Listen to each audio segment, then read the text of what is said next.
అందరికీ హాయ్ అండి. Welcome back to our YouTube channel.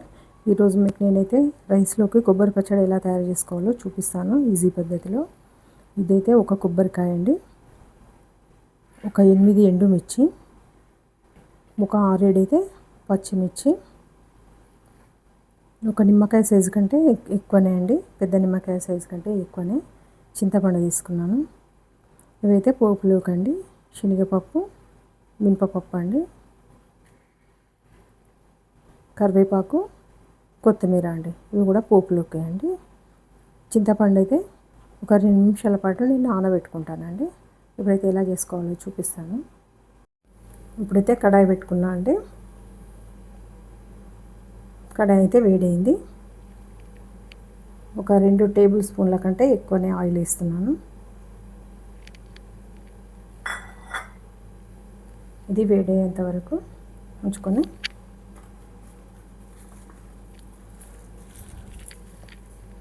ఇప్పుడైతే ఎండుమిర్చి వేసుకుందాం.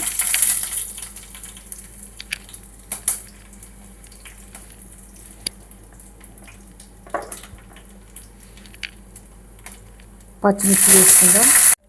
మళ్ళీ ఒక 4-5 ఎండుమిర్చి అయితే తీసుకున్నానండి, ఎందుకంటే ఒక్క కొబ్బరికాయ కదా సరిపోదని చెప్పి.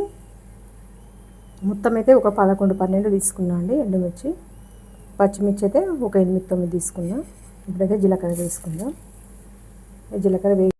ఇప్పుడు జీలకర్ర వేసుకున్నాం కదా, జీలకర్ర అయితే వేగింది.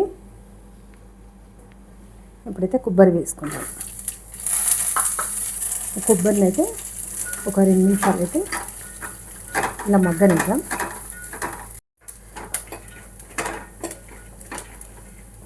చూడండి, కొద్దిగా ఫ్రై అయినట్టుగా అయ్యింది కదా. ఇప్పుడైతే నేను నానబెట్టుకున్న చింతపండు అయితే వేసుకుంటున్నాను. ఒక 2 నిమిషాలు మాత్రమే నానబెట్టుకున్నాను అండి. దీన్ని అయితే కలుపుకుందాం. ఇప్పుడైతే ఇది బాగా మగ్గింది. ఇప్పుడైతే దీన్ని మిక్సీలోకి వేసుకుందాం. వెల్లుల్లి రెబ్బలు కూడా వేసుకుందాం. వెల్లుల్లి రెబ్బలను అయితే నేను వేయించడం లేదు. ఇప్పుడైతే స్టవ్ ఆఫ్ చేసుకుందాం, మిక్సీలోకి తీసుకుందాం. ఒక 1 టేబుల్ స్పూన్ సాల్ట్ అయితే తీసుకున్నా. ఇప్పుడైతే మనం దీన్ని మిక్సీ పట్టుకుందాం. వాటర్ అయితే యాడ్ చేసుకొని మిక్సీలో వేసుకున్నానండి. చూడండి, ఇప్పుడైతే దీన్ని ఒక బౌల్లోకి తీసుకొని పోపు పెట్టుకుందాం. ఇప్పుడైతే పోపు చేసుకుందామండి. ఇప్పుడైతే ఆయిల్ తీసుకుంటున్నా.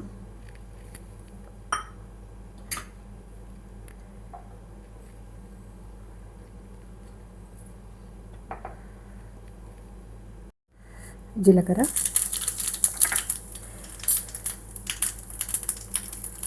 మినపప్పు, శనగపప్పు,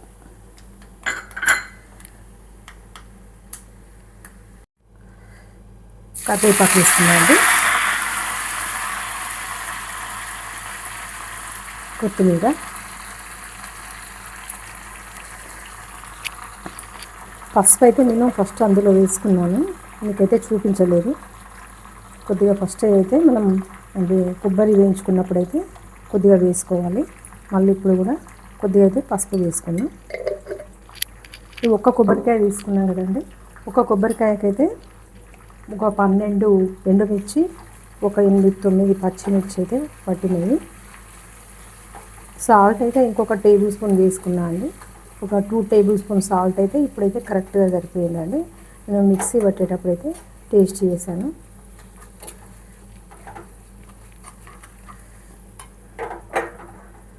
ఇప్పుడైతే మనం అందులో వేసుకుందాం కొబ్బరి చట్నీలో. ఇప్పుడైతే పోపు ఇందులో వేసుకుంటున్నామండి.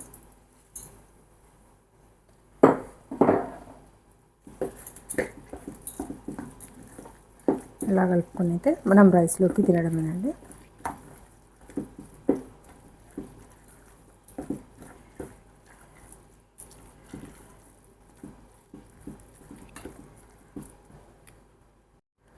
కొబ్బరి చట్నీ అయితే రెడీ అయిందండి. ఇప్పుడైతే రైస్లోకి తీసుకుందాం.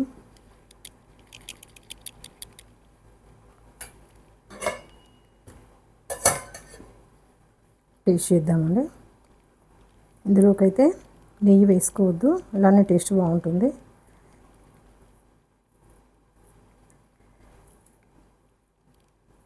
2 స్పూన్స్ సాల్ట్ వేసాను కనుక పర్ఫెక్ట్గా సరిపోయిందండి. టేస్ట్ అయితే చేద్దాం.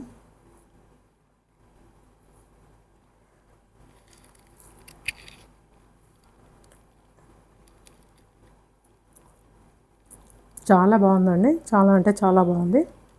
మీరు ఈ విధంగా అయితే చేసుకోండి. చాలా అంటే చాలా బాగుందండి.